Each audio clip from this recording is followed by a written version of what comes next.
皆さん、こんにちは、エマです。このポッドキャストでは優しい日本語でいろいろなトピックについてお話ししています。皆さん、今日もいかがお過ごしですか？いきなりなんですけど、皆さん最近ドラマとか映画を見ていますか？私はね、今、韓国ドラマにドハマりしています。ポッドキャストでもお話ししたことがあると思うんですけど、私は昔から韓国ドラマとか、韓国映画とか、韓国コスメとか、韓国料理とか、とにかく韓国がすごく好きなんですね。で、実は今年の6月にもまたソウルに行く予定です。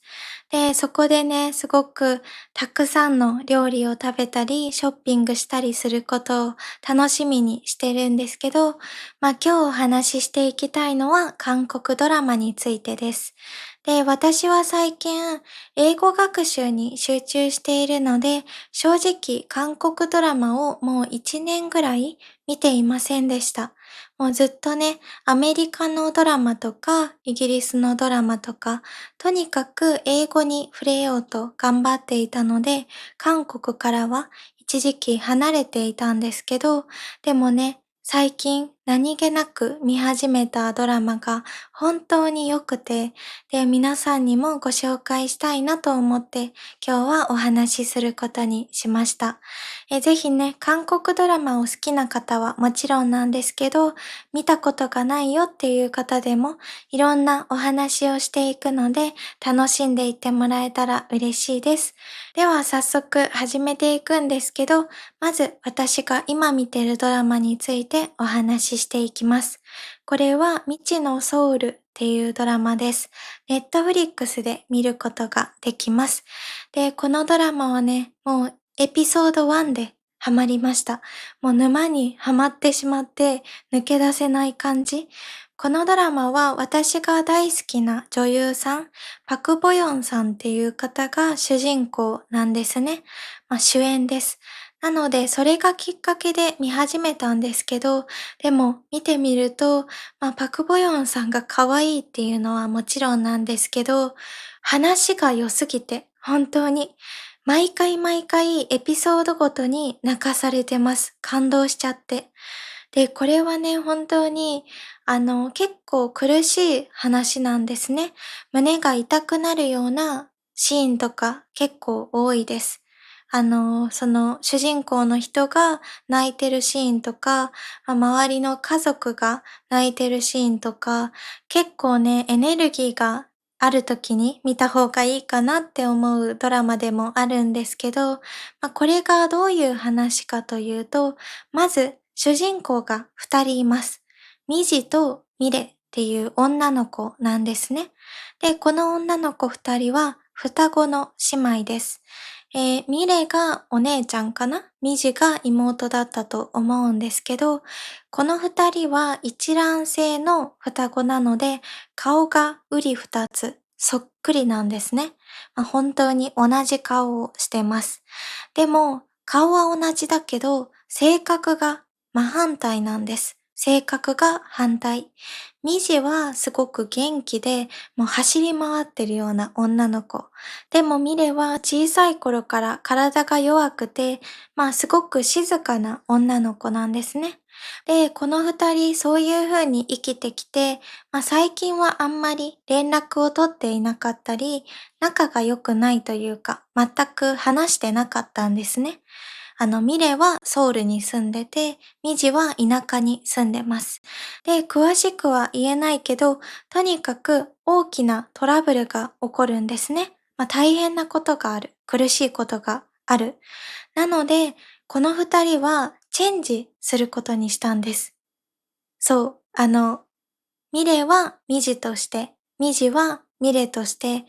生きることにしたんですね。わかるかな？この二人が苦しいことを乗り越えるために入れ替わってお互いの人生を生きることにした。ファンタジーとかではないです。ファンタジーとかではなくて、ただただ二人が話し合って、私はあなたとして生きる。みたいな感じで決めたこと。そうやって二人は人生を交換して生きることになったんですね。で、この中でいろんなトラブルを乗り越えたり、新しい人と出会ったりして、幸せとか、そういうのをもう一度取り戻していくような話なんですね。で、これは正直あんまり明るい話ではありません。本当にすごく辛い話なので、私もね、自分の辛い時とかと重ねてしまったら、もう号泣しちゃって、それぐらい感情移入してしまうドラマなんですけど、皆さんが人生に疲れてしまった時とか、もう嫌だなっていう時、あとは人と比べられることに疲れてしまっている時ですね。そういう時にぜひ見てほしいです。で、このドラマを見ると、本当に人間って一人一人が支え合って生きてるんだなって考えることができて、新しいことに気づかせてくれるきっかけにもなったので、そういうふうに深いドラマを探している方には、ぜひおすすめしたいドラマです。私はね、今エピソード8ぐらいまで見たんですけど、本当にもっと早く見始めればよかったって思うぐらい、毎日ね、もうすごいスピードで見てます。私ね、結構ドラマ見るってなると時間がかかっちゃうタイプなんですね。1週間に1話とかしか見れない。もう1日20分ぐらいで疲れちゃうとか思うことが多いんですけど、このドラマは面白すぎて、1エピソード1時間ちょっとあるんですけど、それでも一瞬で終わっちゃうぐらい面白いというか、のめり込むことができるようなドラマなので、ぜひ皆さん見てみてください。本当に韓国ドラマに興味がないっていう方にもおすすめしたいし、絶対に楽しんでいただけると思います。そんな感じかな、このドラマについて。とにかく皆さんに知ってほしくて、今日はこれをポッドキャストで話すことにしました。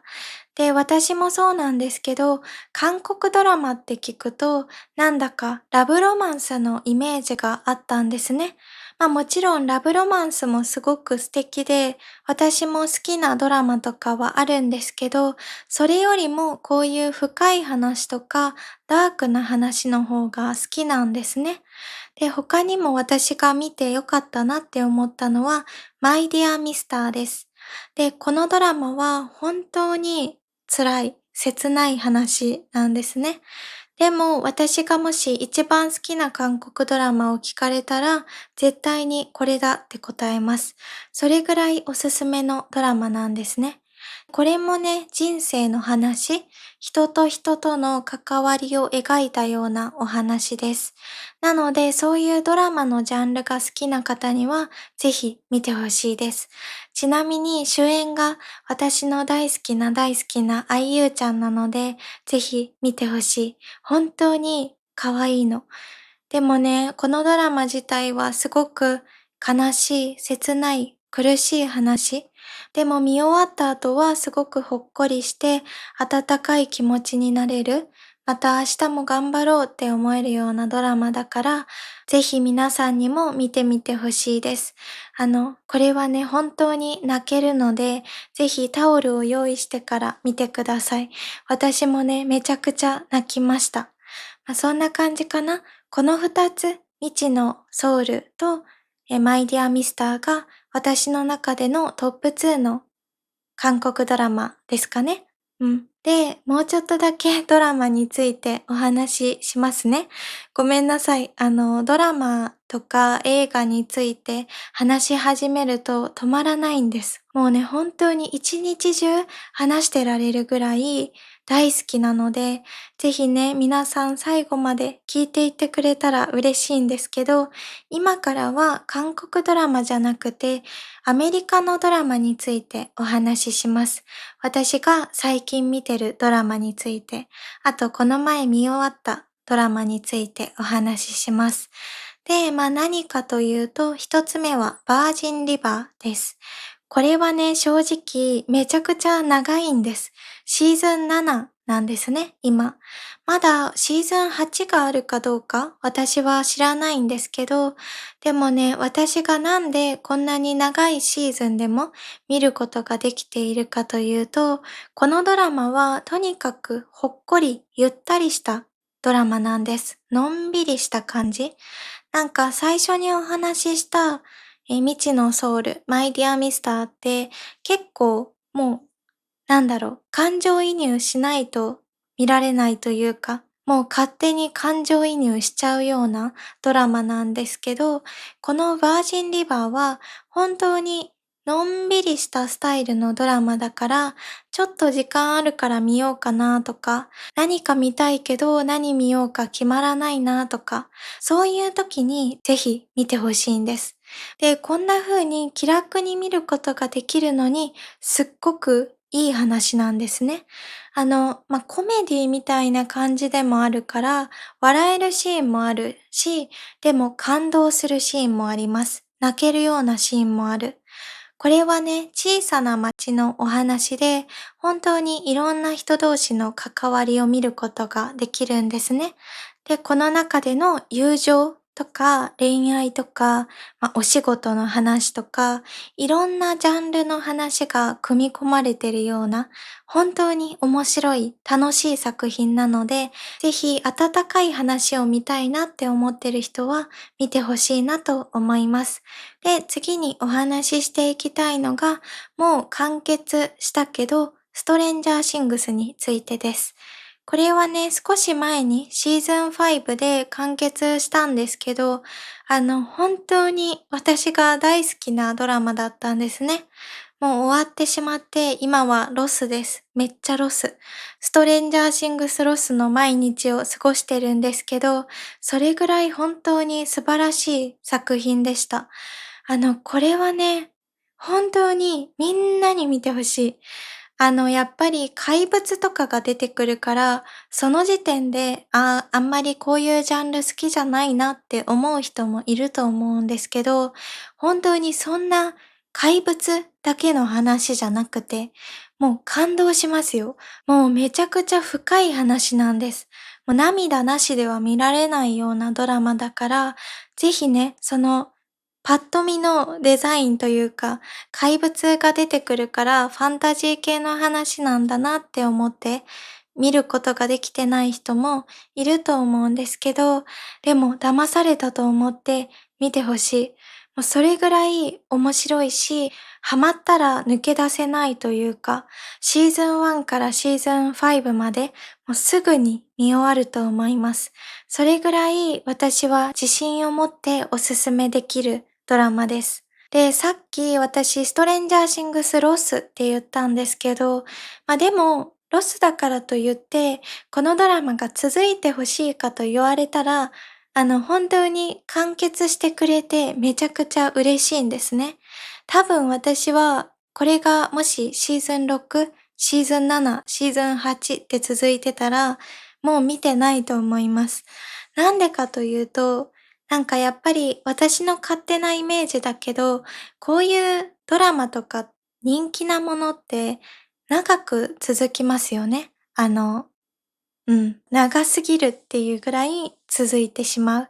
ワンピースとかもそうですね。日本の漫画なんですけど、ワンピースは本当に面白いんですよ。私も大好きだったんですけど、本当に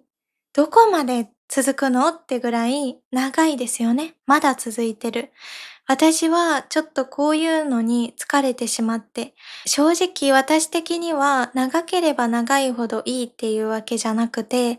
長くてもちゃんと完結してほしいんです。終わりが見たい。終わりがあるからこそ、こういうドラマとかアニメって楽しめると思うので、本当にストレンジャーシングスがシーズン5でちゃんと終わってくれて嬉しかったです。めちゃくちゃロスなのはロスなんですけど、寂しいのは寂しいし、あったら私のことだから見ちゃうんだけど、でも、それでも完結してくれて私は嬉しかったです。多分ね、みんなも同じことを思ってる人が多いんじゃないかなって思います。とにかく今日はこんな感じで私の大好きなドラマについて語ってみました。いかがでしたかね？楽しんでいただけましたか？ただただ私が熱く趣味の話をする動画になってしまったんですけど、今日ご紹介した未知のソウル、マイディアミスター、バージンリバー、ストレンジャーシングス。ぜひこの4つ気になるものがあったら見てみてくれたら嬉しいです。では皆さん今日もここまで見てくれて本当にありがとうございました。今日の動画もいいなと思ってくれた方は高評価、コメント、そしてチャンネル登録もお待ちしております。では皆さんまた次回のポッドキャストでお会いしましょう。今日もいい一日をお過ごしください。じゃあね。